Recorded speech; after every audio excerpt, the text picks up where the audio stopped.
guys, thank you for tuning in. Before you check out this episode of Break Time, we just want to let you know we do talk about the new Black Panther film quite a bit at the beginning and kind of throughout the podcast. And at the beginning, we're kind of trying to keep it spoiler-free, but we do end up spoiling a lot of the movie. So we're just giving you a heads up. There is spoilers in the podcast for Black Panther. So if you don't want to know about any of that, you can check out the link in the description to go to our next topic, which is like almost an hour into the video. But just want to let you know, guys, enjoy! Yeah!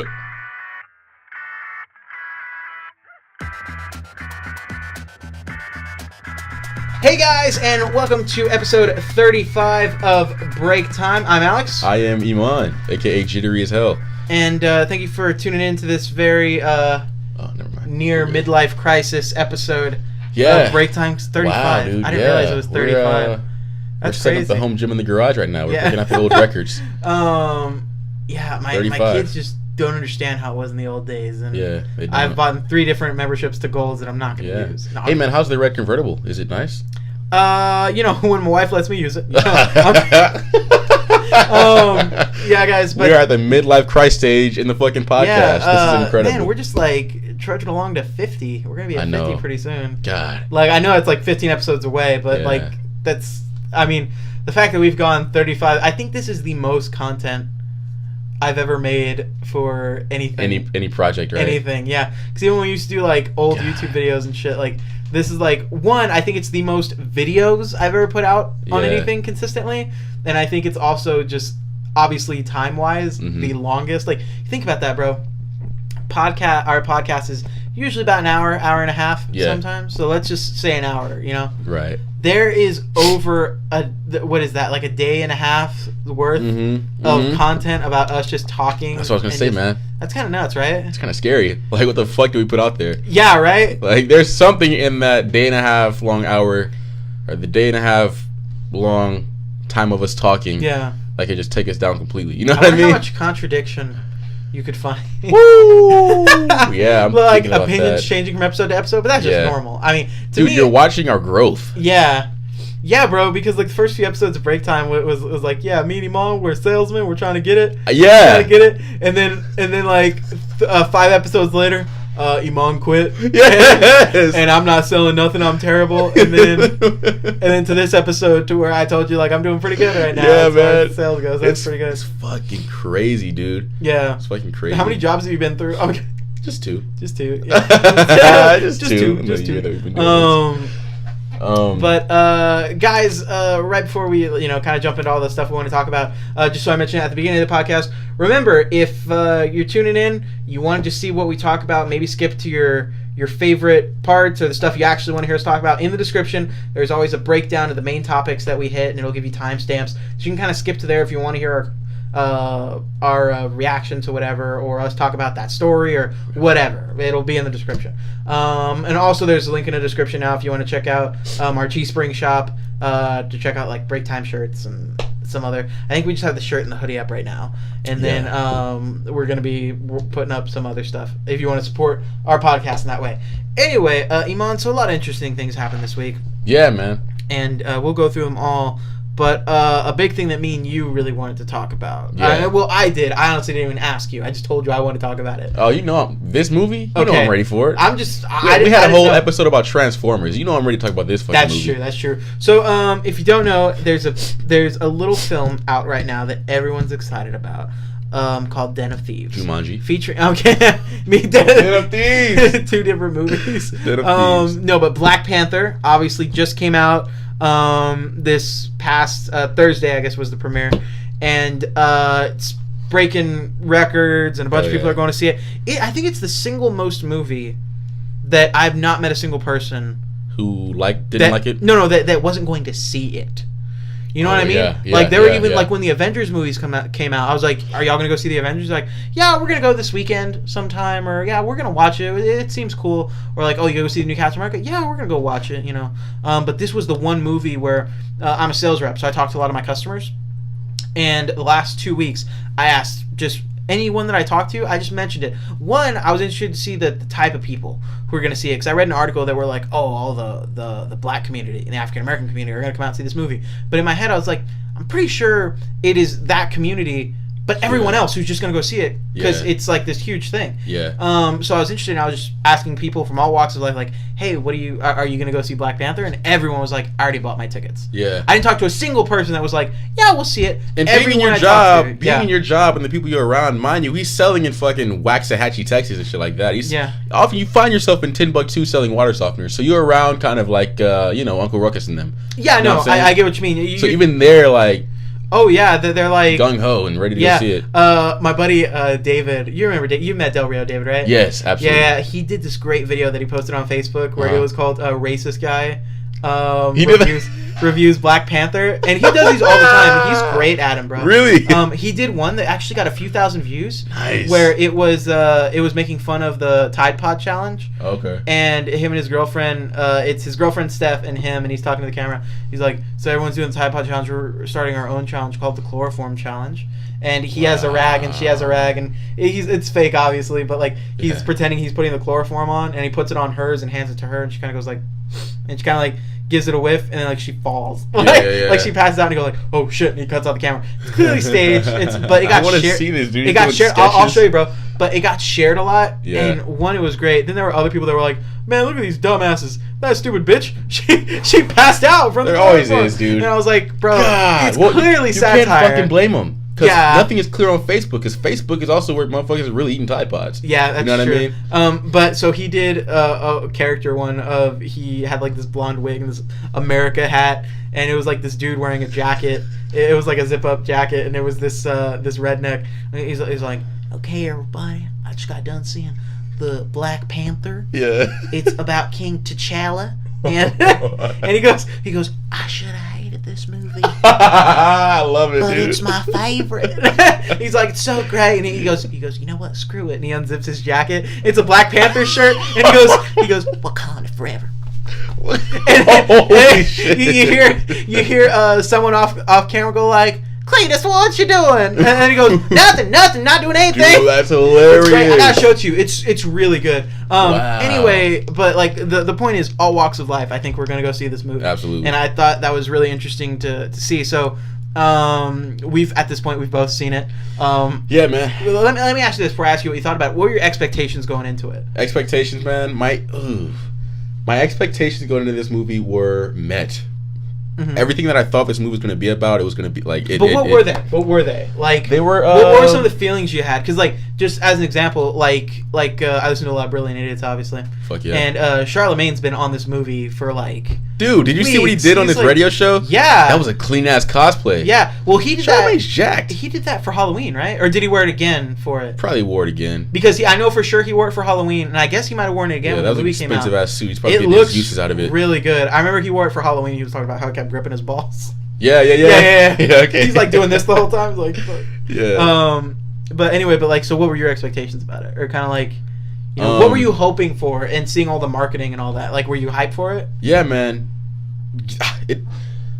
I was hyped for it. I was really excited to see all the actors. It was a powerhouse of actors, bro, coming to life. A lot of great actors. So I was really expecting to see some great fucking performances. Mm-hmm. One of the things I was a little worried about, obviously there's going to be an agenda.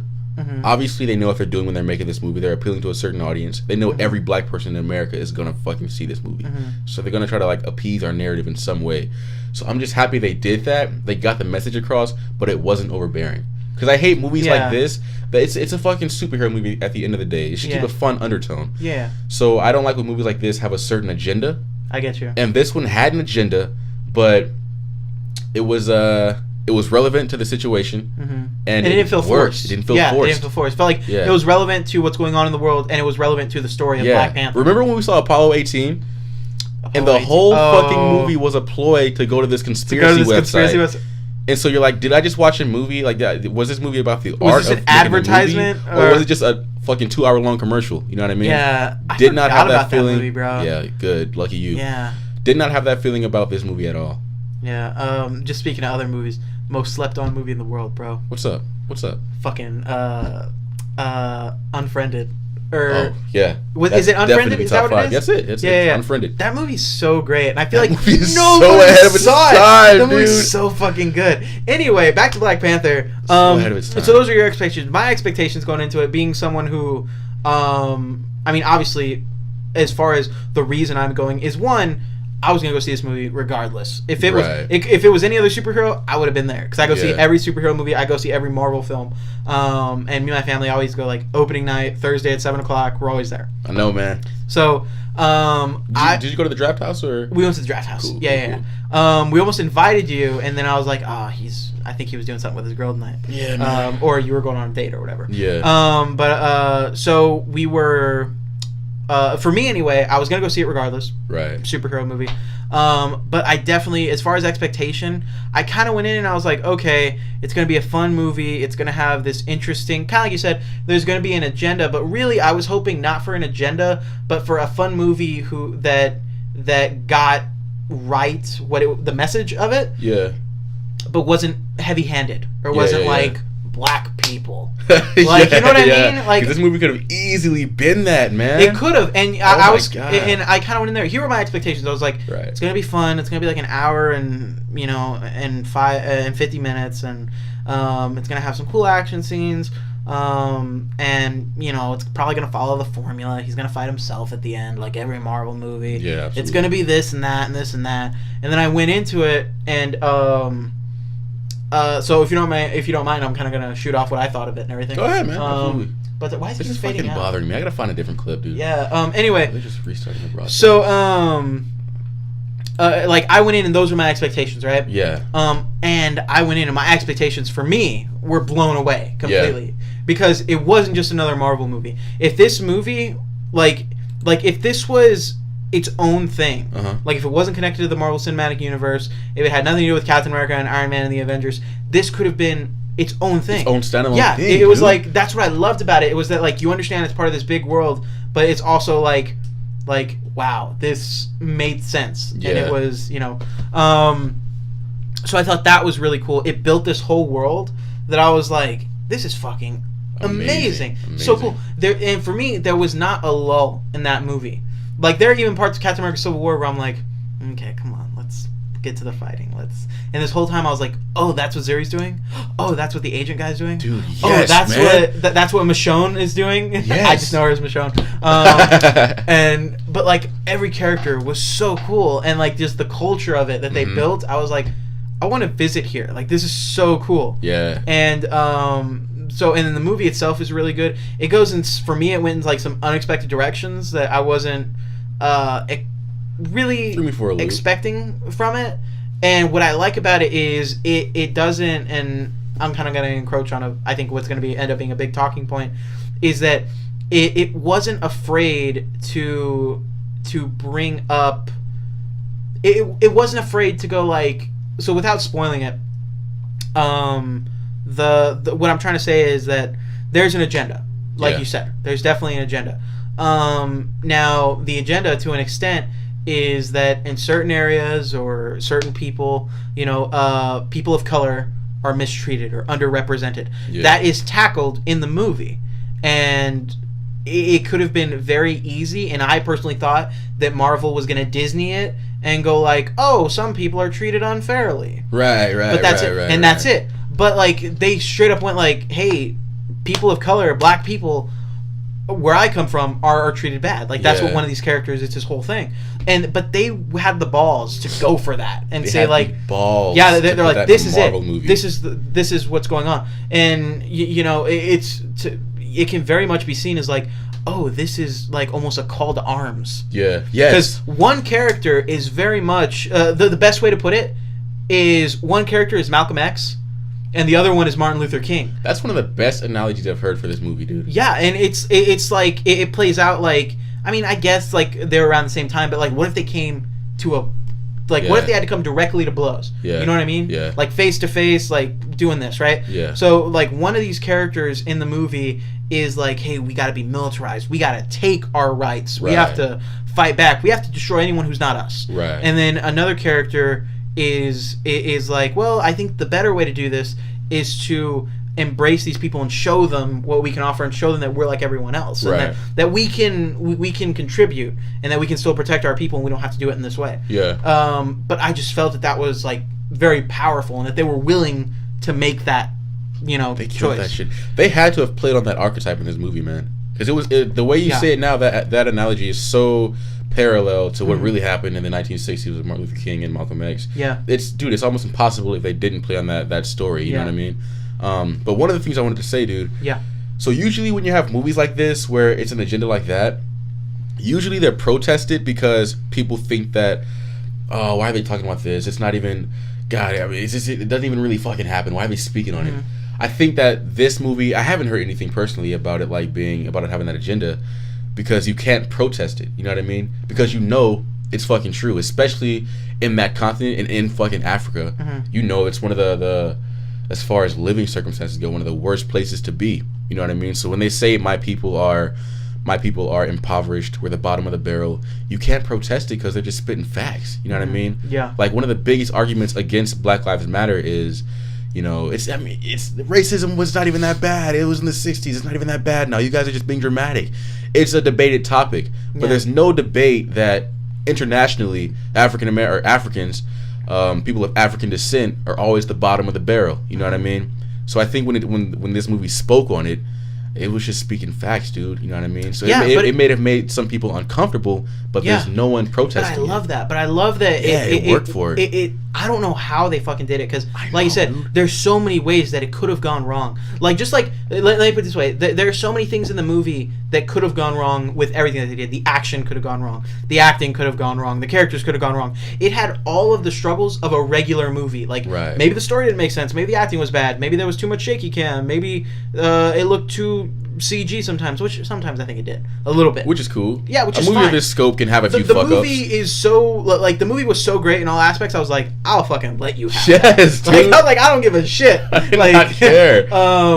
Like, the movie could have stopped halfway through and went, pay $5 to finish it, and I would have been like, right? Here you go. Like, anyway, but damn it, what was I saying? Fuck, I don't remember. A lot of ways it could have fucked up. Oh yeah, there are a lot of ways it could have fucked up, but the biggest thing is that it could have fucked up the message in so many ways. It could have been too heavy-handed. Right. It could have been like wishy-washy, like, oh, here's the message, but not really. Yeah. And we don't want to lose your viewership, please. Yeah, and it could have, like, made you too uncomfortable. Yeah. Like, with anybody. Yeah. It could have made you too uncomfortable. Yeah. It could have, like I said, skated over the real issue, or it could have, like I said, Disneyfied it, where it's like, yeah. But it also could have, like just, I feel like the way that they did it is so masterful, because, like, if you would have taken a word and put it someplace else differently in where they spoke, if you would have made his posture, the way that he said things a little differently, you could have ruined the whole thing. Yeah. It was so perfect, I felt. And I was like, that's amazing that they're going to tell the story, and that they told the story so fucking well. Ooh, and here's, so a lot of people consider Black Panther, everyone's saying it's the first black superhero movie, which, you know, it's not totally true, because we've had Blade. Everyone's talking about Blade. I'm sorry, Blade wasn't that great. They're gonna fucking stand next to this movie. Hell no. But Blade was also like a rated R hardcore film. Yeah. And most people at the time didn't even realize it was a comic book. It was just a vampire movie at the time. And, took me a long time to realize that. Yeah, people are like Blade and Spawn, because Spawn was black, wasn't he? I think so. In like the 5 seconds. And then I read a comment on Facebook. Somebody said Meteor Man. I was gonna say that. I was gonna say Meteor Man. Like, shut the fuck up. You go home. You go home. Meteor Man doesn't count. I mean, this is a villain, but Venom. Venom? What? No, but it's like everyone's like saying that, you know, there have been other like black superheroes and stuff, which I guess there have been, but this is the first black superhero to represent the black African American culture. You know what I mean? Yeah, at least that's what I took away from it. Unapologetically. Yeah. And I think that's the only superhero who can do that. For absolutely. Like, if Captain America, if there's a fourth Captain America movie, and he comes out and goes, for white people, everyone's gonna freak out. Everyone's gonna be like, if you do that in general for white people, you can't be proud to be white. As fucked up as it sounds, you cannot be proud of. What the fuck are you gonna be proud of anyway? Yeah. We made pickles, bitch. And folk western. I don't know. Folk western. But I don't know, man. They just come in. Well, we made this. Baby, lock them doors and turn the lights down low. I give you guys props for that. I'm an old white man who's stinky and slow. Yeah. My wife just left me. She's a hoe. I know you understand. I don't know why I just did that. Anyway, but so Eman, as far as like your review of the movie, like what you felt in the movie, what like watching it, like because you went with your whole family, right? No, I just went with Isaac. Oh, what? You were telling me you were gonna go with your family? Yeah, we're all talking shit. Just I thought they were gonna go see it. I thought we were all gonna go see it, but oh, okay. Well, you went. What did you think of it? It was lit, bro. It was great. Really enjoyed it, dude. Surprising role, man. I did not expect. It's kind of a spoiler alert. I'm just gonna put like we'll film something at the end where we say. Yeah, but I mean it's not really, but the white guy. Martin Freeman's character. I'm not familiar with Martin Friedman. Who played alongside Michael B. Jordan in the beginning to be the arms dealer. He was the arms dealer. Oh, Ulysses Claw. Something like that. That's the character's name, but it's played by Andy Serkis. Yes, dude. Yeah. My man almost stole the show. Dude, my man so almost fucking stole good. the show. While watching him, I was like, this guy's up for an Oscar. Andy like Serkis as Claw. Yeah, he is up for an actor. He was so good. Just like he was almost like Joker-esque. Yeah. In a way, where he knew what was going on, but he just like I have this thing with act. Go ahead. No, I'm just gonna say like he played the great unpredictable. Yeah. But he had a handle on his situation. It's almost at like all points. Hell yeah! Look, I have this thing with actors, bro. Like I always look at actors and go, what if this guy never made it as an actor? What would he be doing as a regular person just based on his appearance? Yeah. With Vin Diesel, I'd say, yeah, he'd be a fucking mechanic somewhere on the south side. Yeah. With like Denzel Washington, he'd be like, oh, he's some pretty girl's dad who I'd be afraid to meet to take his daughter on a date. Yeah. Like with that guy, I'd be like, oh, he's playing himself in this movie. He'd be a fucking crazy illegal arms dealer somewhere in Russia. Dude, like Andy Serkis. That's just naturally him. Who, like, Andy Serkis? It almost seems that way. You know what I mean? Oh yeah, like he that's was how born for that kind of role. But you know what? He also did Gollum in Lord of the Rings. He's the one who does like all the mocap shit. He did Caesar in Planet of the Apes, like all the new ones. Wow. He plays Caesar. He does all the mocap shit, and then he played Gollum and My Precious from Lord of the Rings. What? That's him. So, but he's always like in the mocap suit. Yeah. So I think he's used to fully becoming someone else. Fuck so that when he acts, he's like super. And I he hasn't played himself in a long time. I guess not, but he was also, if you remember, he was in the second Avengers movie. He looked familiar. Yeah, because they had vibranium in his ship that Ultron was trying to take from him, and he cuts off his arm in the boat. So like he's there, and he talks to Scarlet Witch and Quicksilver. Yeah, and like even there, he's kind of like slightly like kind of crazy, and you're like, I kind of want to see more of him, but I don't know. And then in Black Panther, they took that they turned the dial up to 11. Yeah, like he was so fucking good in that movie. Yeah, and he's scary in that movie. He's truly scary. The bass in his voice. Remember that scene? It's not really a spoiler. When he was singing "Don't You Hurt Me." So what was he singing? Yeah, he was singing. Shit. He was singing something.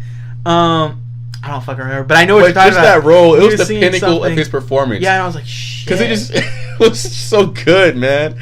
He was really good. But anyway, I was very surprised with what they did with his character later.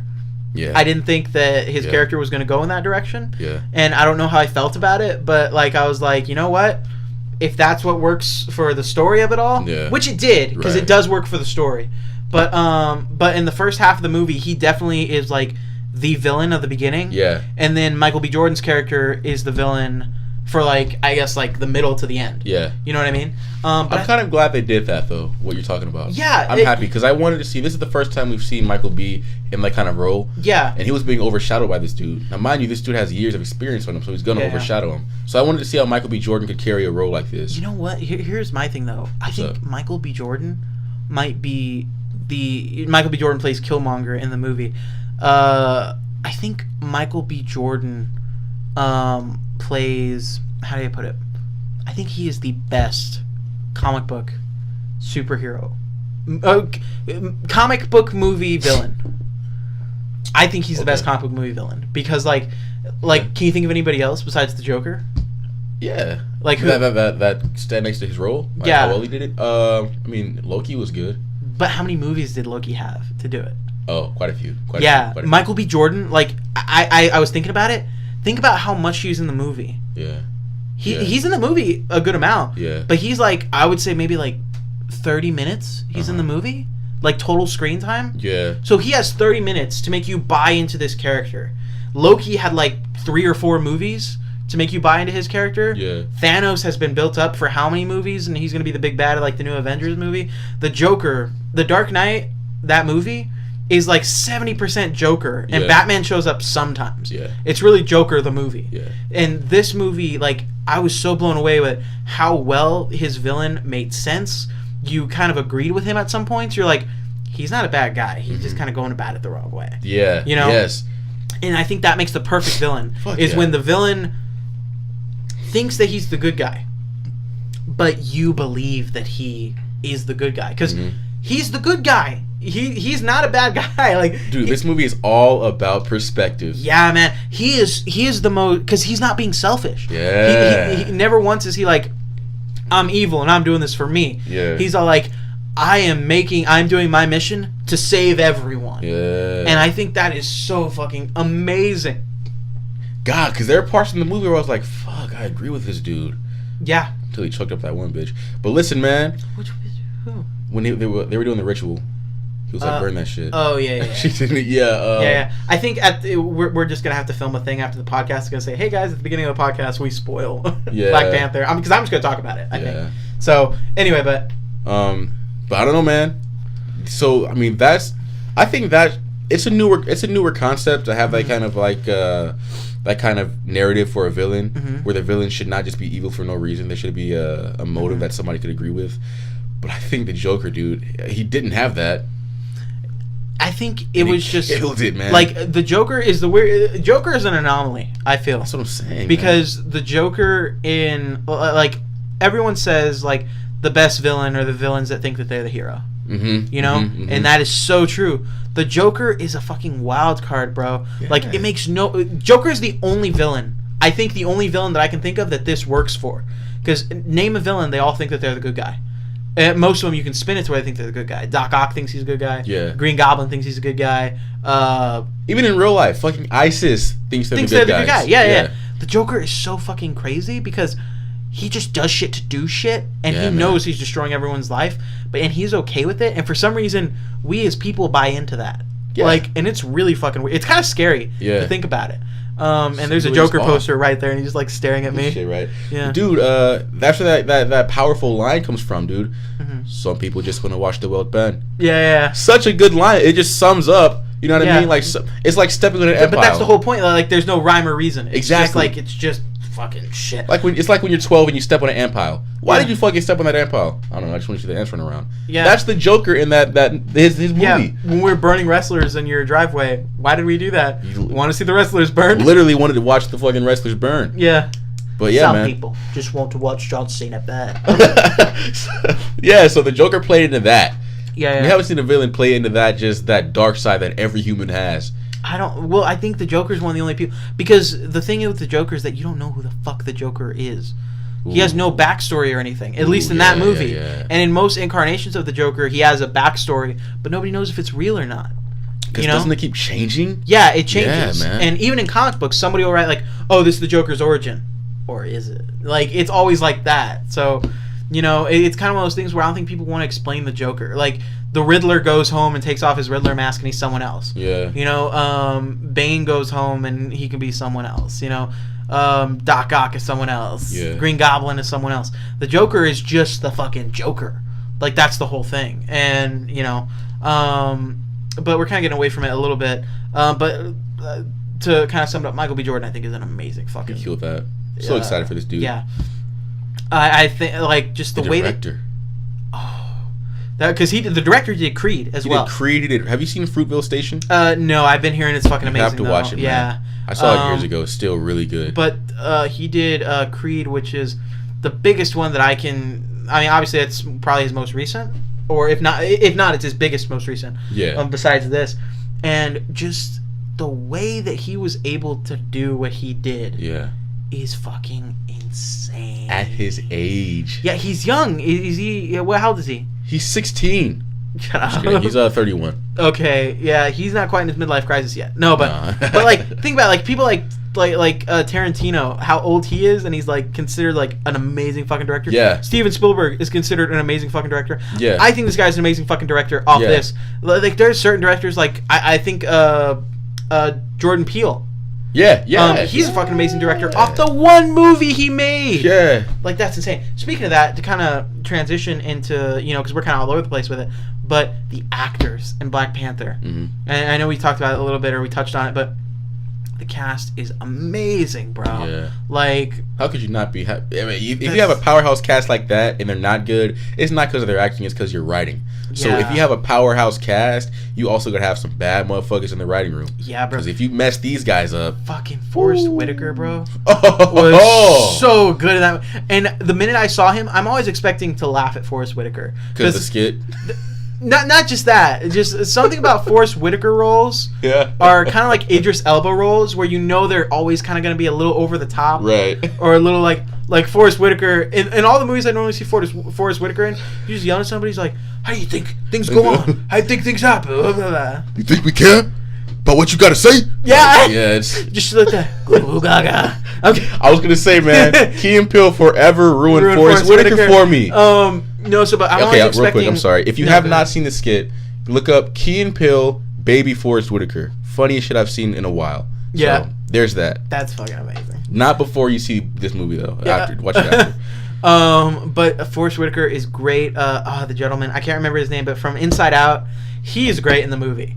He is so good in the movie. And then, obviously, the actress who plays Michonne plays the head of his, like the general. Mm-hmm. Who's like the head of the guard. Yeah. Gosh, I can't remember the actress' name. I looked it up because I wanted to remember it. But No, that was somebody else. No. Who plays Michonne? I don't know her real Black name. Panther's love interest. That's Lupita Nyong'o. Oh, okay. Some shit like she that. Is amazing. And then the girl who plays Zuri, his younger sister. Yeah. That actress is fucking amazing. So good. Yeah, they're all really great. And I'm trying to. There's just so many people in here that it's ridiculous. There's some people in here who I didn't realize who they were until like a good way into it. Yeah. But there's a lot of great actors in it. And me and Willie were talking about it. I was like, I wonder how many of them were approached, and how many of them went like, "Hey, I want to be in this." You know what I mean? True. Like, oh my god! I'm wondering about that. Like, how many people went like, "I'm gonna be a part of Black Panther. Like, I have to be in this movie." Yeah. So I wonder how many folks were like cast. You had every how many A-list black celebrity lining up in front of that studio to audition. Like it's literally Black Friday at Best Buy. Yeah, I was telling my mom, I was like, everyone in this movie, like the actors in this movie, they got every huge black actor who's not already in a Marvel film because Idris Elba. Yeah. They got every huge black actor who's already not in a Marvel film. Yeah. Or Will Smith. Like, yeah, they've gotten everybody who's not those two. Dude, even fucking they had in a scene that one of the extras, dude, Denzel Washington he's a fucking janitor. He's an extra. Oh, okay. I thought Denzel was in like another Marvel movie. I thought anyway, but oh, you know who else wasn't in it though? What's up? Who I don't know why she wouldn't be in it. Oh, maybe it's because she's in the other movie. But Oprah. She's in it? No. I'm saying wasn't in it. I was gonna say Mama O. No. I'm saying like Oprah probably could have been like shit. Like Oprah could have been somebody in there. Like, yeah. Oprah could have been the lady that he chokes later. But Oprah could have been his mom. Yeah. Well, I think the woman who plays the mom, I forgot what her name is, but she's a big actor. Yeah. She's pretty big, so I don't think you could have replaced her.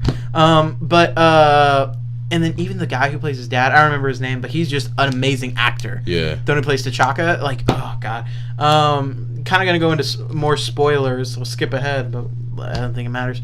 But something I loved about the film that I thought spoke volumes about what was happening and about like a real world situation, right?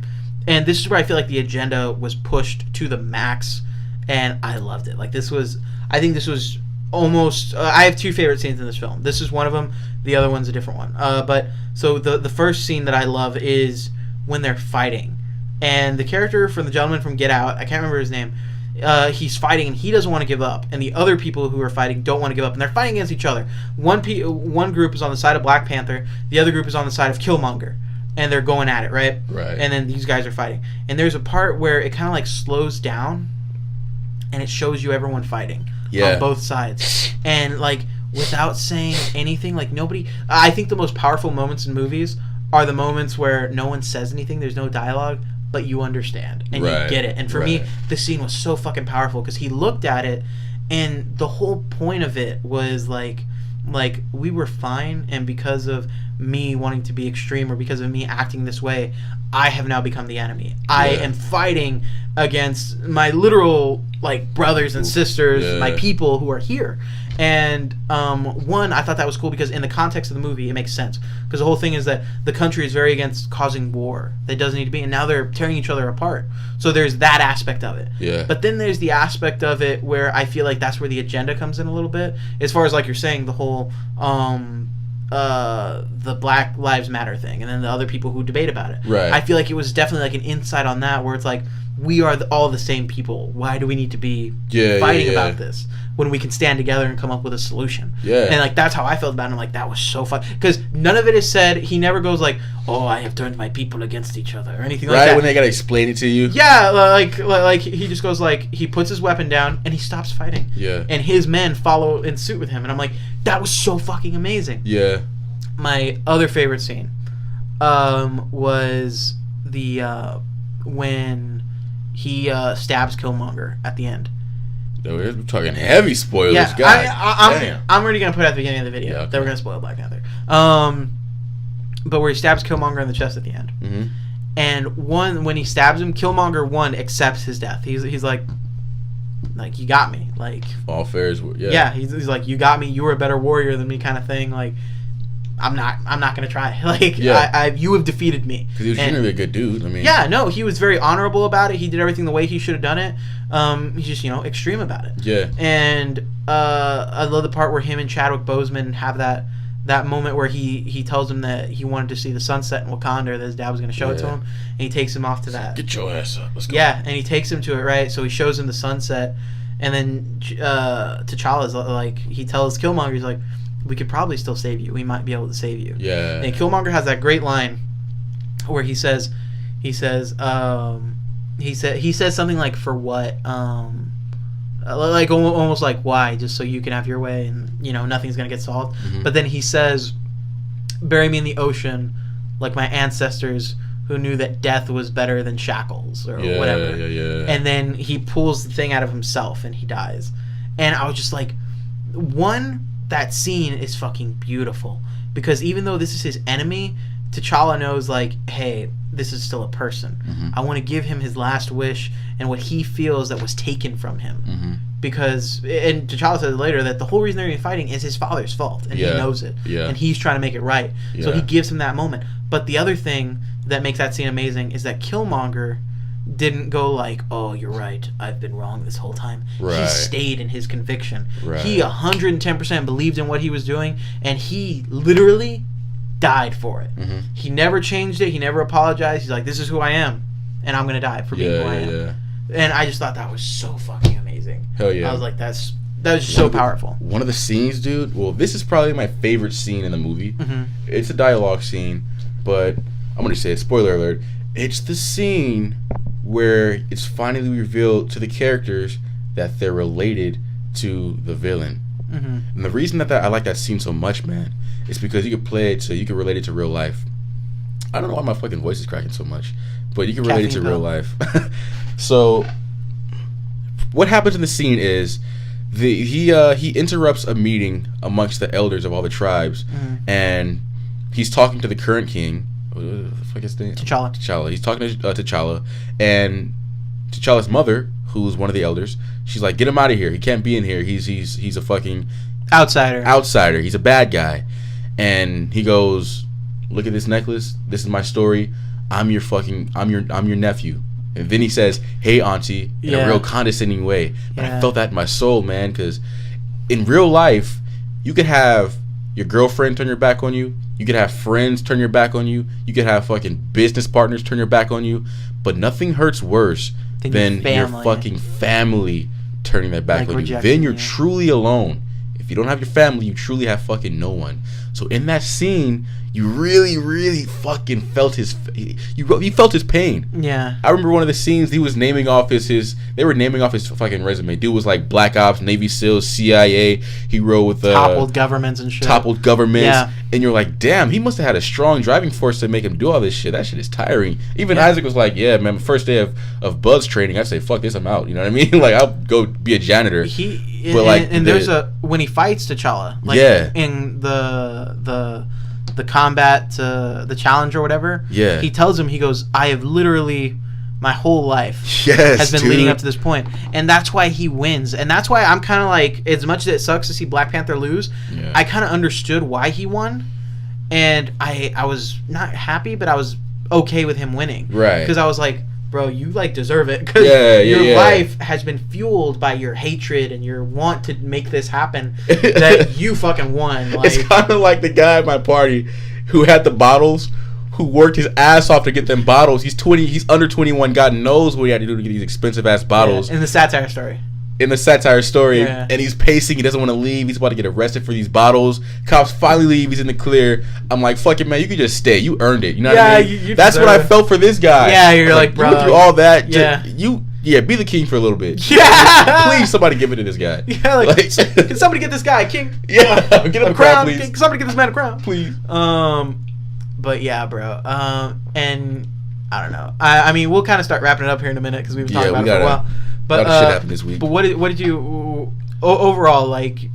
Overall, do you think this is better than other Marvel movies that you've seen? I was gonna say, overall, dude. This is the Winter Soldier. This is fucking. Ooh, they're fighting right now. They're fighting right now, but I need time. Dude, I think I need a little more time too because my knee-jerk reaction is that, well, because here's the reason that both those two movies are great is because they can be their own thing. Mm-hmm. Like, there are too many Marvel movies, like Ant-Man. He meets the Falcon. They talk about the Avengers. It's a setup. Doctor Strange. That's the epitome of that shit. It's the epitome. I hated Doctor Strange because it was bullshit. It is the epitome. But it was one of those movies where everybody was all like, "Fuck, it's not a bad movie. It's a good movie. It's just." It's a fucking boring Marvel movie. Like it wasn't even boring. Like, it was good. It's good, but you're like... That movie is the missionary of sex positions.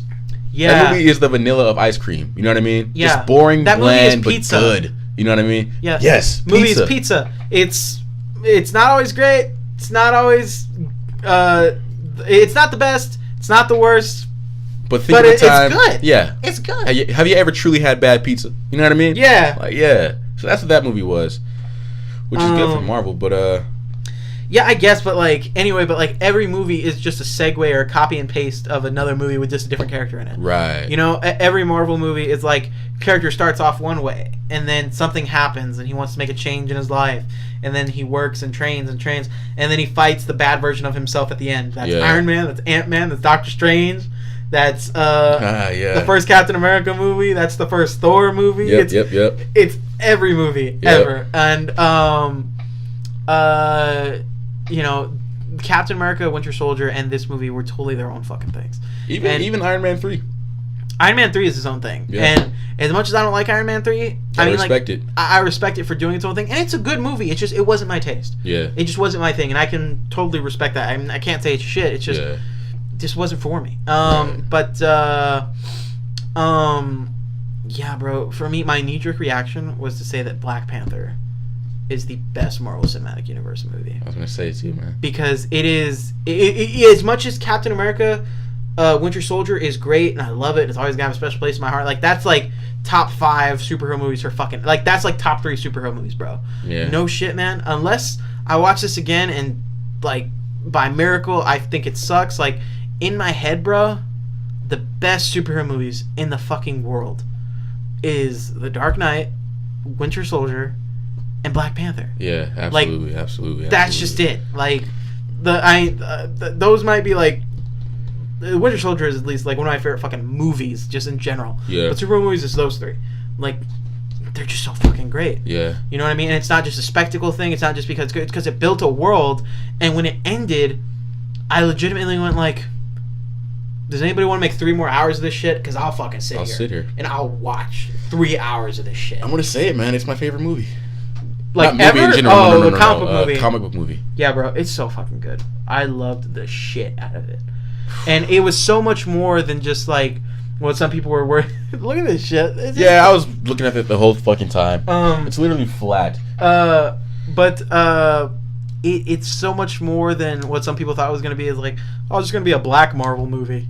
Like same shit, but just black characters. Just black. Yeah. Bro, it's just such a good movie, and I'm not just saying it because like being like just like not being someone of color. I'm not just saying that because I'm like, oh, I want to like give everyone an equal opportunity, or like, oh, I'm just gonna like it because it's black and it's the cool thing to do right now. Right. It's just a fucking great movie. It's just just if nothing else, it is a great movie. Yeah. Like any character in a story like this would be an amazing movie, but because of the culture and everything that it builds, it's just fucking great. It killed that shit, dude. It killed that shit. But let's get into some other stuff. Yeah, man. well, real quick, last thing. A busy week. Eman, What's up? 1 out of 10. What do you rate the movie?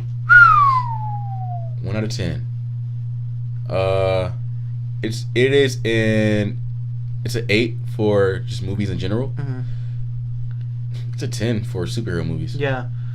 Clean 10. For me, it's 9.5, and the only reason I'm holding the 0.5 is because there are 2 scenes that I can think of in particular. There's some CGI that looks CGI, but there are 2 scenes in particular where I'm like, oh yeah, you got it, yeah. Yeah, where I'm like, I do have to be honest. You gotta be objective about it. As great as the movie is, yeah, like I have to hold it back a little bit because like there are definitely a few parts where it's CG Black Panther and then he jumps and then turns into real Black Panther, like real guy in a costume, and I was like, I saw that. How about when the king arrives in Wakanda and they're sitting on the cliff and they're chanting for him? That was the other scene I thought of. Okay, that was it. Okay. We're like they're in the waterfall and it looks like, and like oh my god, like where he's about to go into he's about to do the challenge, right? Yeah, he's about to make him king, and it looks up and no shit, bro. I swear to God, I saw the same dude. Like was it the guy like this? Yeah, like in like the white or something, right? Like a light blue or some shit. Yeah. Like you see him here and here and here and here, and you see like the same 4 red women just split apart. They used the same software that like NFL 2K5 uses to generate the audience. Yeah, they just use that shit for that scene in the movie. It was so cheap, man. Yeah, it was like. And you would hear the board sports commentator, and it's another game here in Cleveland, Ohio. And it's another day here in beautiful Wakanda. That's exactly what it was, man. One of those shitty football games where they run a different play, and they're like, oh, they're running the Statue of Liberty, and everybody's like, that's not the play! I know, right? Idiots. Or when they don't even know what to call it, and they're like, and they passed the ball on that one. Yeah. Anyway, but yeah, we'll kind of get into some other stuff now that we've talked about Black Panther for goddamn near an hour. Oh, no. Yeah, we went like 40 minutes on Black Panther. Shit. Who cares? It's going to be the big thing. Yeah. We got it. But, Eman, was there anything you want to talk about in particular? I would say Cloverfield. We'll get into that next week, though. We can't have 2 fucking... We gotta sit down and watch those movies. Yeah, we do. Yeah. We do. I'll just say this. I enjoyed the last Cloverfield, the Cloverfield Paradox, the same way that I enjoyed Taco Bell. It was shit, but I was just so happy that I was in the moment enjoying it. You know what I mean? I get what you mean. Like Taco Bell is very much like it's shit, but you enjoy it for a certain reason. You know what I mean? Yeah. Like you enjoy it because it's like, hey, you know what? It is Taco Bell because Taco Bell is like, man, I want something. I don't want to pay anything for it though. And I want it to fill me up for right now. Right. But I know later I'm going to take a mad dump. Right. And that's what this movie... I haven't seen it, but from what everyone else is telling me, it's very much like, I don't want to pay for it. So I watched it on Netflix. Because everyone just fucking has Netflix. I would have paid $100 for this movie. I've been a diehard fan of this series since for a long time. But listen... I mean, you got the poster there and everything. Yeah, dude. Man, 08... I got this shit years ago. Dude, think about it, man. 10 years. I've been waiting for this, man. This franchise has been going on... 3 fucking movies. Yeah. Marvel has been going on for the same amount of time. They have like 20 movies, bro. Yeah. It's been torture, bro. It's been torture. I didn't think we were getting it, but anyway, no, let's get into some other shit, man. What have I been up to this week? I didn't say that at all. What'd you say? Go ahead. You said you had something I wanted to talk about? No, I said, was there anything you wanted to talk about that happened this week? Oh, okay, there we go. Your response was, what was I doing this week? No, I conceded this week. Go ahead. Something I wanted to talk about this week. Just what were you up to? That's not important. No, what were you up to? I want to know. Why? I'm asking you because I always ask you. I didn't ask you at the beginning. Oh, shit. Man, dude, just working, dating somebody, really cool. And how's that going? that's why you asked me. How you set me up? You set me up, you dirty how's dog. That I'm enjoying it, man. That's good. Yeah, it's cool. She a good kid, or he? You know. Okay. Come on, cut it out. That's Yeah, fine. she's cool, man. Yeah. Or he, it's whatever. Nah, she. I know it's 2018, but it's she. Okay, that's fine. Yeah, dude. I just noticed your Africa necklace. Yeah, bro, I had to represent for Wakanda. Wakanda forever. My people, I'm coming for you. You did that really good, actually. I said it really good. What do you mean? Shut up. It's weird seeing Chadwick Boseman do like interviews. Back to fucking. Sorry. It's weird seeing him do interviews because in the movie he's like, "I am the king of Wakanda," and then in interviews he's like, "Yeah, Black Panther's cool, bro," and I'm like, "Whoa, yeah, nigga, it's cool." I'm like, you need to stop. Yeah, it really highlights their skill as an actor, man. Dude, because that accent just sounds like that's the way he fucking talks. Night and day. It's just what it sounds like, bro. The people of Wakanda are going to kick your ass. Hey, what up, nigga? Like, it's so night and day. But, what was I going to say? Yeah, man. The fuck was I going to say? I was saying something. Yeah, man. Well, here, I'll get into this a little bit because, I guess it's gonna come up, right? It's going to be a thing. I was trying to go ahead. You were trying to avoid it, or?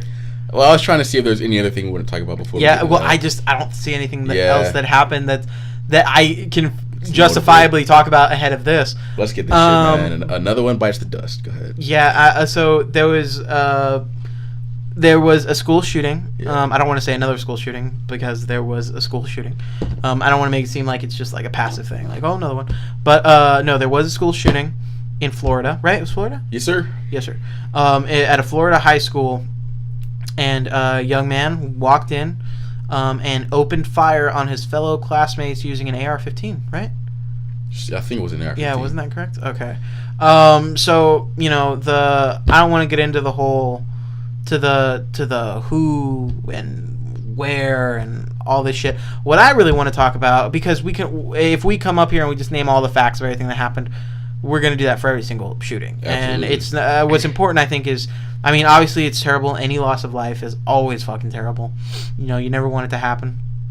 And it shouldn't happen. It's unacceptable that it happens. But, I think the conversation that needs to be had is, obviously, what can you do? Mm-hmm. Like, how do you change it? And I think we've had this conversation before because we talked about Sutherland Springs thing. I think we've talked about another school shooting in the time that we've been doing this fucking podcast. Quite a few shootings since we've been doing this podcast. It's kind of crazy. So, God, the conversation, I think, is what can you do and what can people start doing to avoid this, because it kind of seems like almost like an impossible situation. Like, it's I'm not trying to task us or anyone with like I don't think one single person can go like, what do we do to stop school shootings? Do it. Or like, what do we do to stop shootings in general? Do it. I did read a story about this one lawmaker, congressman, I forgot what exactly he was, but he was blaming shootings on video games. Of course he was. Thought that was fucking stupid. I bet his name was Harold, and I bet he's a 50-something-year-old white guy, huh? I don't remember, to be honest with you. I didn't see the video. I just read the article. But Eman, so kind of like, what's your takeaway from it? My takeaway? This shooting, I don't know why, man. There's been a select few shootings in the past that have really hit me deep, man. Really hit me deep. So much so to where I fucking cried about it. It was this one. It was the shooting in Vegas, and it was the Pulse nightclub shooting. Those shootings really fucking hit me, man. I recall watching the news coverage in here. It was just me. Then I was watching the coverage of the shooting, and they were talking about it. And they started. It's always when they start naming the fucking victims and giving their backstory that it gets me. I sat in here and cried so fucking hard, dude. I think so. There's a lot of people, because like I've been on like Twitter and Facebook and shit, and there are definitely an amount of people that are like, well, it's gonna keep happening until we pass gun legislation. Yeah. And or there's people like, another fucking school shooting. What's this country coming to? Like they do it almost like they talk about it almost like it's a checkbox. So like they're like, oh, school shooting, show that I acknowledge it. Like it's for me, like virtue signaling, I guess, and. I guess me and you are a little different. Not saying like you're heartless or anything, but like you said, like there are certain school shootings or certain shootings that hit you. And I don't know why. Yeah. For me, every time I hear of any shooting, I'm like, that's fucking terrible. Yeah. Like I don't know. I mean, you know, I know. Terrible. I know. But like as far as like a few affects things in life as a man can make you can bring you to tears. You know what I'm saying? Every time I hear about a shooting, I take a moment in my day because I'm just like kind of reflecting like what can I do about that, or what can anyone do about that? It's just so somber, man. And you know, with this one, it was the same thing because I was at work when I saw it, and I just stopped and I watched like the Facebook Live update on like what was going on, and I was like, Jesus Christ. But you know why I think this one really got to me? Dude, I think this one got to me because when they were naming the kids and they were showing the kids, and I was like, dude, these are fucking kids that I went to school with.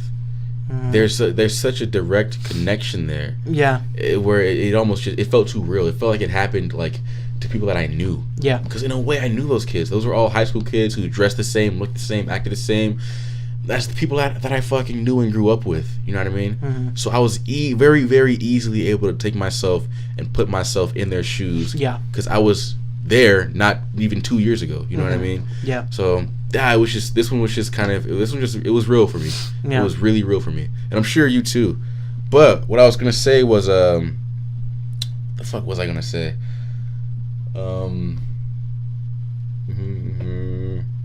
Oh yeah, you were saying like it almost feels like an impossible task. Like, what do you do? Yeah. I mean, obviously I couldn't sit here and come up with a solution. I really don't think anybody can at this point. No single person. Yeah, we're not Arrow.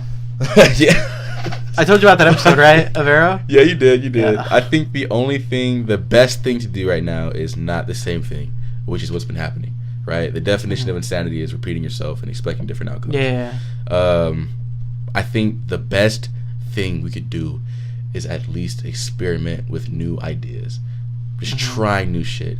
And it could be as easy. I see they did that with the bump stocks after the Las Vegas shooting. You can't have bump stocks anymore. You can't buy them. It starts there, bro.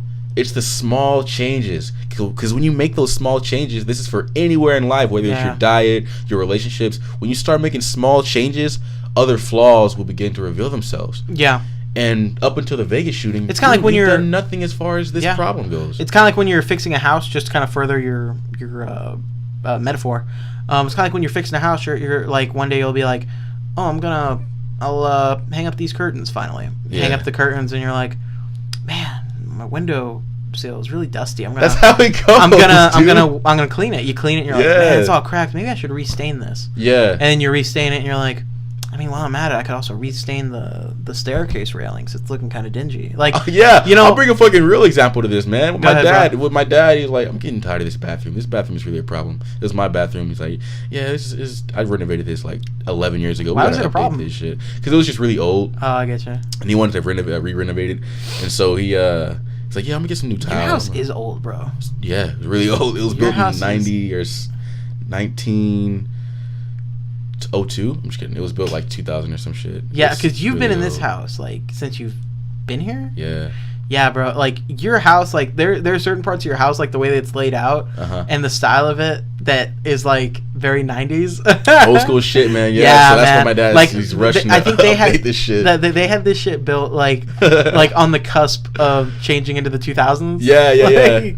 Like Y2K was still a problem when this house was built. Yeah, we have a fallout shelter in the back. I'm just kidding. But no. So he's like, yeah, let's go ahead and I'm gonna go ahead and update the bathroom. And so we start with the tile, pull out the tile, and my house is so old that apparently there's a leak, and there's a fucking not a gaping hole, but there is parts where the wood was rotted, and it was like almost a hole in the fucking floor. Yeah. So that's the problem there. So we're like, let's go ahead and fix the whole fucking floor. Let's just reinforce the whole floor. And there we go. And that's how the problem was built. Now we have a new and improved bathroom because little shit, you know what I mean? Yeah. Why can't we apply the same logic to gun control? Yeah. What? It's just funny. I'm like likening redoing my bathroom to gun control. So I fixed my bathroom, and I was thinking, why can't we just get our shit straight with gun control? Like, what's going on? How about this world hunger bullshit? I know, right? But yeah. I mean, I think the other day I was taking a shit, and I realized we can just nuke North Korea, right? You can make the biggest connections like that. Just sound like the dumbest, ignorant white guy in the world. No, or the most existential person ever. Yeah, right. Like, bro, I was smoking a doobie last night. Yeah. And I thought about it, man, and I was like, if we stop cutting down trees, we could like save the world. like Band-Aid, simple problem with simple answer, but with no actual solution. It works, dude. In the universe, there are principles, and those principles can be applied to every other aspect of the universe. You know what I mean? You can handle North Korea the same way you fucking renovate a bathroom, and people need to realize it. But one time I had a roach, so I stepped on it, and that's what we should do with all these damn Mexicans. Exactly. Let's not take it that far. But Snup, I think roach. I think red, blue, or libertarian, whatever their fucking color is, I think we can all agree on that. You know what I mean? Just to make small changes and fucking experiment. Yeah, bro. I've been saying this. I've been saying this forever since like the last 2 shootings we've been talking about. Yeah. Make people, because you have to go take a test or whatever. You have to go register to carry a weapon. Yeah. That's great. No one's gonna follow that. It's not a big. There are people every day who drive with no license. Hell, you did it when you didn't have a license. I did it when I didn't have a license. Man, easy. Everyone drives before they have a license. Yeah. It's just a fucking thing. Make it to where you need a goddamn license to buy a gun. Right, because right. now we're running into the issue where people are like, where people are like, oh, well, they're getting guns illegally. People are getting guns lawfully. They're buying them at an academy. They're buying them from a gun store. Make it to where you need a goddamn license. And I'm sorry, I know there's some repercussions to that because no problem is just going to be a foolproof problem that's not going to affect anyone. Right. There's a yin and yang to every situation. Hell yeah. If we make it to where you need a license, there are going to be less people who are going to buy guns. And that's just a fact. And sure, that's going to hurt smaller businesses who maybe sell guns, mom and pop shops, might hurt Academy in that. It's going to affect the economy of gun sales. Right. I get that. But we're talking human life here, right? Exactly. It's like at a point, there needs to be kind of like, we need to weigh the options, like money or lives. So, you know, and... Sorry you can't get an Xbox for Christmas, little Johnny, but this other kid wants to live. You know what I'm saying? Yeah, like sorry, son, I got laid off. I got to get another job. And that's... Unfortunately, I'm not trying to make light of that. I know. That is a real situation. That could happen if you do something like this. Like, hey, we weren't selling enough guns at Bass Pro Shop. I was in the gun department. They let me go. Got laid off. So I've got to go work at McDonald's or something. We're going to have a hard life. And as shitty as it sounds, some people have just got to, unfortunately, take a loss at some point so we can... Gosh, sacrifices have to be made. Exactly. There is unfortunately no way to make it to where we can fix everything because we can't fix everything and please everybody. Yeah. That's just not a thing. It's not going to happen. So we either have to do one of two things. We have to keep fighting back and forth until one party gets everything they want and the other party gets fucked. Yeah. And vice versa. Yeah. Or each party makes some sacrifices, and then, you know, we'll like you said, slowly make those changes. Yeah. And you can start fixing things. I'm not saying getting a license to buy a gun is going to fix everything, but goddamn, you would like if it stops one shooting. If it stops one shooting, we're saving 30 lives. Goddamn, dude, yeah. Isn't that crazy to think about that? Like, dude, stop one shooting, you save 30 lives. Like, just roughly. Like, and it's sad because that's a fucking average. Right. That is an average of the people that died. I mean, that's my average. No, because like sometimes like 20 people die. Yeah. 50 people die. Yeah. 15 people die. 60 people die. Yeah. So I'm kind of meeting in the middle, and I'm like 30 people. That's usually how it goes. You know, we can save 30 people, you know, or whatever the actual average is. You know what I mean? But, you know, God, like, that's... Fuck. Like, man? I mean, I know that's like...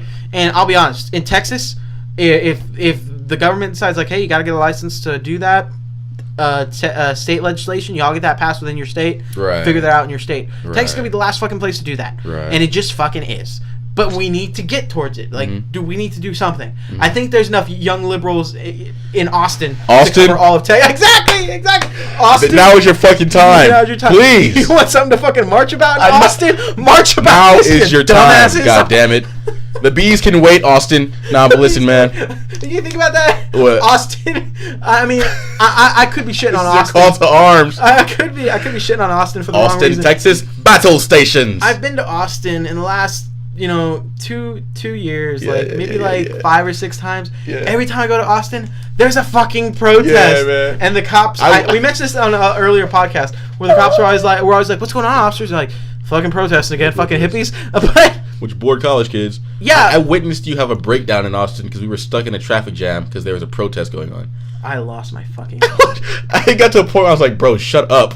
Like, you were fucking yelling at the top of your lungs. How was that? You were trying to... navigating through Austin's already hard enough, especially when you don't know the area. But let's go ahead and add a fucking protest to that. Yeah. With thousands of college kids yelling and holding picket signs, and you're trying not to hit them.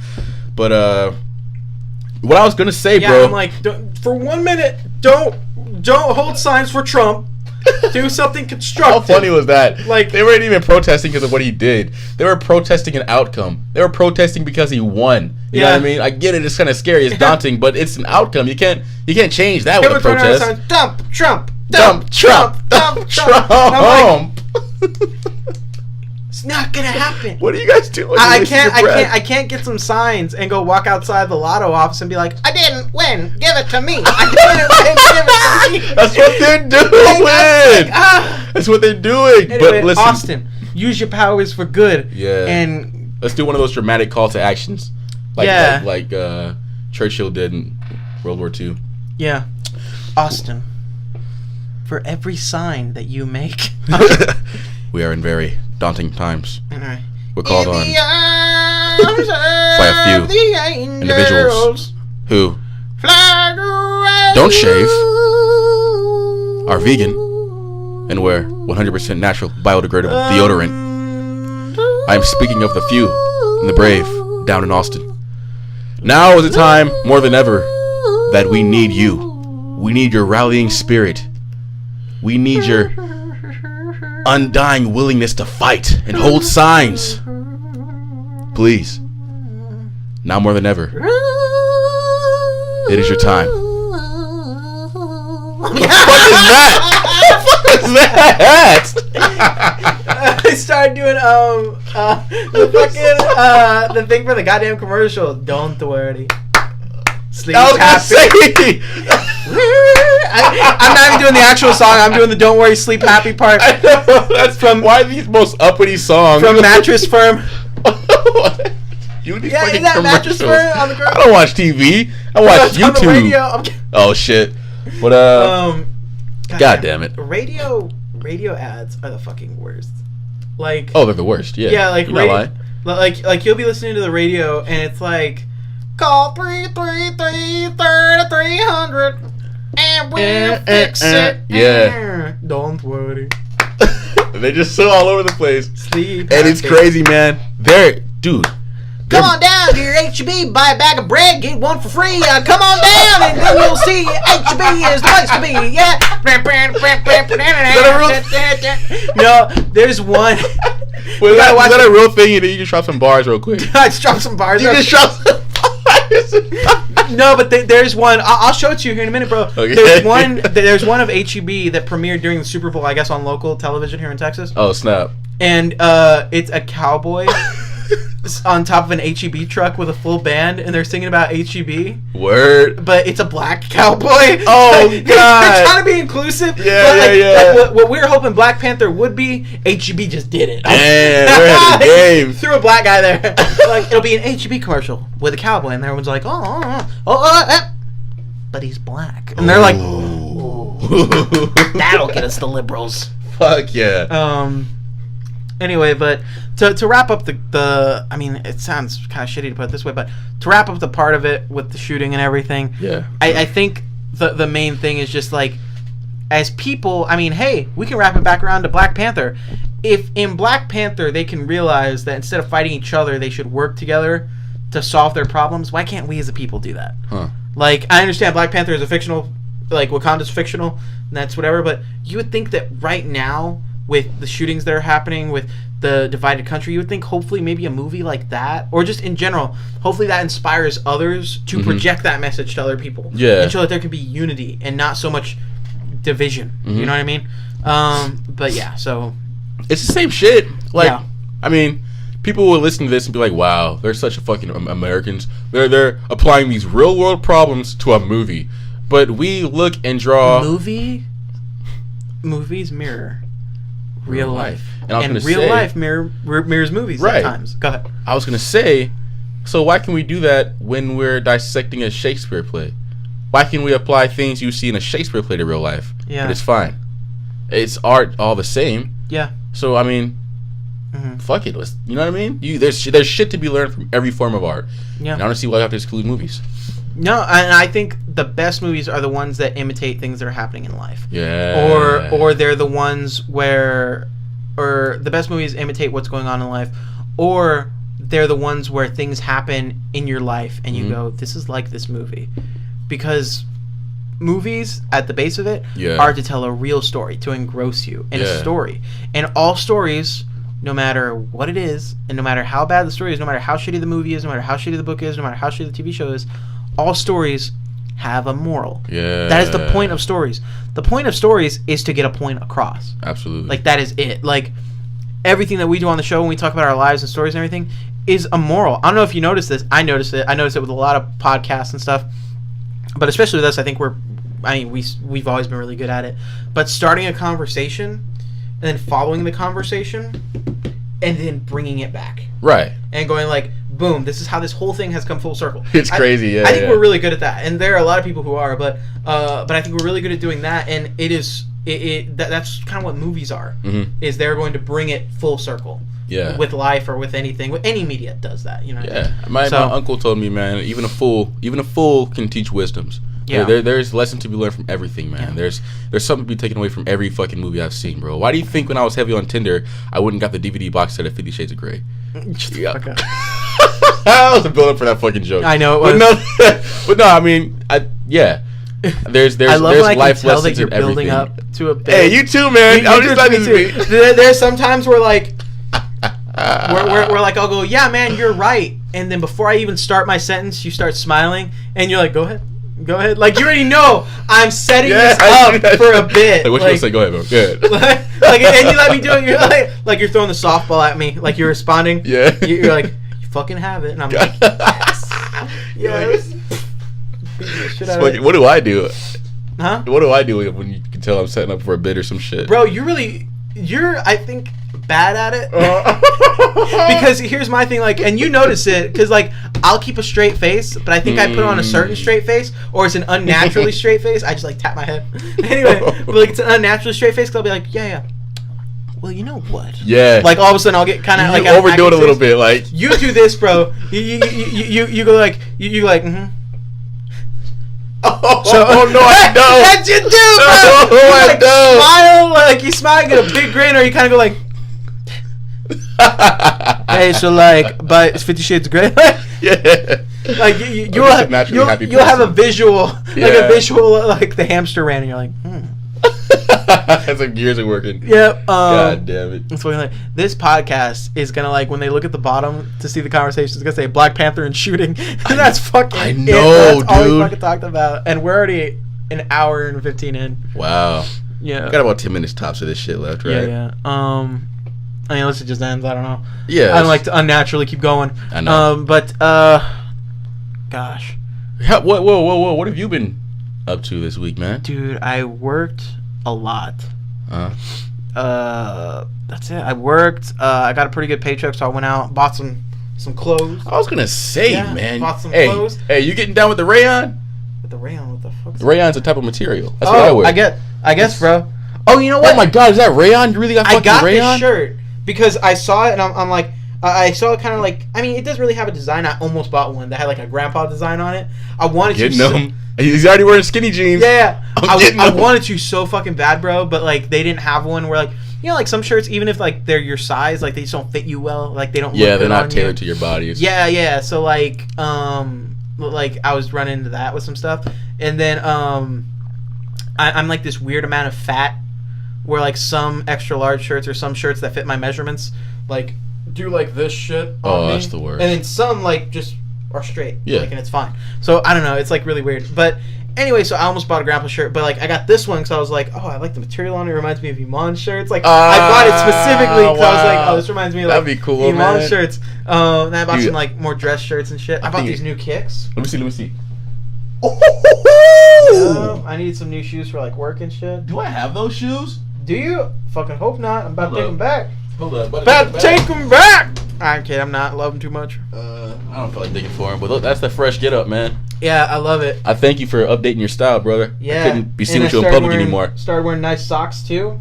God. Ooh. I like that, man. We're swagging on this podcast. Hell yeah. It's a different kind of swag, but yeah, and I got my hair did and stuff. Yeah, I see you with the fresh beard. Yeah. You did a lot this week, man. Yeah, I did. Very I could constructive. like do a side by side of last week and this week. But fuck, I was gonna tell you something. I forgot. Hey man, I'm pushing the culture with these grandpa shirts. Y'all were roasting me for a while, but even the girl I went on a date with, dude, the second time we went out, she had this fly ass like flower pattern shirt on. It was all this nice silk material, and I was like, "That's a fresh ass shirt." She's like, "Yeah, I wear it because I was inspired by your grandpa shirts." I was like, "Fuck yeah, dang, bro, fuck yeah." Dude, just never mind. Not gonna say that. Keep your personal life out of it. Oh, bro, I was gonna say, Serena's been getting really like annoyed with me because like we'll go do stuff, right? And she's always like, I'm always like, what do you want to go do? Or she's like, what do you want to go do? And I'm like, let's go to fucking Top Golf. She never wants to go to fucking Top Golf with me. Neither do I. It's whatever. Dude, I think we should go to Top Golf, bro. You haven't been. We already had this conversation. I'm down to try it out. Yeah, bro. Let's go to Top Golf. One, I think you'll enjoy it, and two, we can just get a bunch of drinks. I can drink now. Like, oh yeah, my God. Like, that's kind of the main reason I want to go. Like, wow. Yeah, like we can drink, do, you know. Well, shit, sign me up, man. Hell yeah, we go tomorrow. Okay. Hey, easy now. Whoa, I work all day tomorrow, dude. When are you off this week? I'm probably gonna pick up a shift on Wednesday, but I think I'm off Friday. Fuck. Yeah. Well, no, it don't gotta be this week, man. What we could do this week though, we could finally sit down and watch Cloverfield, all three of them, huh? We could, yeah, we could. And then just save that for next week, because plus I get paid next week. I'll be able to enjoy like myself. Like this upcoming weekend or next week? Upcoming weekend, we can do the Cloverfield thing. Okay. And the following week. No, I'm gonna be gone that weekend. Where are you going? Fuck, I'm gonna be out of town. I have a quinceañero. Quinceañero? No, I'm sorry. Sorry. I would have called it that regardless. Yeah, I know. I usually call them quinceañeros. Because they're normally like in a, VFW or... You're gonna start roasting your family, man. In a fucking Bill Miller parking lot or something. No, I'm going to a wedding for my mom's cousin. Her name's Yvonne. She's getting married to her fiance named Sean. Sean is a big wig at Whataburger. Big wig? Like, he has an important job at Whataburger. Wow. And like 2 years ago, he went like, y'all want to see something cool? Because they're super redneck. And I was like, yeah, sure. And he goes, check this out. Pulls out his phone and he opens it up and he goes, this is an app for Whataburger. It's in beta right now. We're testing it, but this is how it's gonna work. And he walked us through it, and I was like, what? And he goes like, yeah, it's gonna come out in like 6 months. We're gonna start stress testing it. But it's like he showed us the Whataburger app before it was a fucking thing, before it was announced, and I was like, what? That's kind of cool, bro. Yeah, like it's one of those things where I'm like, that's kind of cool, but it's a very like Texas only thing. Like, and even at that, like I don't know how many people would actually care about it, but he was like showing it to us. He's like, yeah, it's gonna work like this. He's like, oh, there are a few bugs, but we're fixing it. And I was like, that's pretty badass. And anyway, but they're getting married, and the theme is like half Whataburger, half like the, I guess like the high school colors out there or whatever, because they grew up there. And but like, so he's wearing like an orange like shirt and tie, and like he's wearing like orange Whataburger sneakers and shit. Yeah. You know, like a Whataburger cape and shit. Like, because that's like his fucking life, bro. I was gonna say he was really excited for that app. Yeah, like when I was working there, he's like, "Oh, here you're working at Whataburger." And I was like, "Oh my god!" Oh my god. I could have stayed at Whataburger, and if I just would have been like, "I know Sean," I could have been on top. Who knows? Sean could have put in a good word for me. Shut up. Sound like every college dropout ever. I know, right? I'm telling you, bro, this is the spot. Buy it now. Bitcoin is hot. You heard of that Atari token? That's the thing. Did you hear about that? Atari token? Atari is going to start making cryptocurrency, and it's going to be called Atari token. And there's going to be one that's like Pong token or some shit. Wow. Yeah, it's like a whole fucking thing. And I'm like, that's fucking stupid. It's crazy, man. Anyway, but yeah, bro. What's up, man? Let's go to Top Golf when you get paid. Okay, yeah, fuck yes, dude. Let's do that shit. Yeah, man. So not this weekend, next weekend. We'll go to Top Golf. Yeah, that's probably good because I got a family member who's finally getting their surgery on Wednesday, so I'm going to be busy most this week anyway. So, but that'll be good. Okay. Good. Man. Let's say I'll mark it in my calendar. How about that? Huh? Hell yeah, and then I will not show up. Show up. Alrighty, guys. Well, I guess we're gonna go ahead and wrap up this episode of Break Time. Remember, guys, as always, check us out on our social media outlets and shit. If you do want to support us any further, you can check out the link in the description to check out our shirts and our hoodies that we got right now. But Eman, before we end out the episode, is there anything you want to say to the good people before we end out this episode of Break Time? Hey, keep on sharing our stuff, man. Keep sharing. You guys know how social media works. You guys know how virality, right? That's what it's called. Things go viral. I think it's virality. It just sounds like a weird word. Longevity. Well, no. You guys know how going viral works. It spreads like wildfire. It starts with a like, starts with a retweet. You know. We just have to do an episode where you say something outlandish, like. You need a hot take, right? Yeah, like. God. You need to say. Oh, you know what would definitely make us go viral? What's up? Is that if we just came out and said that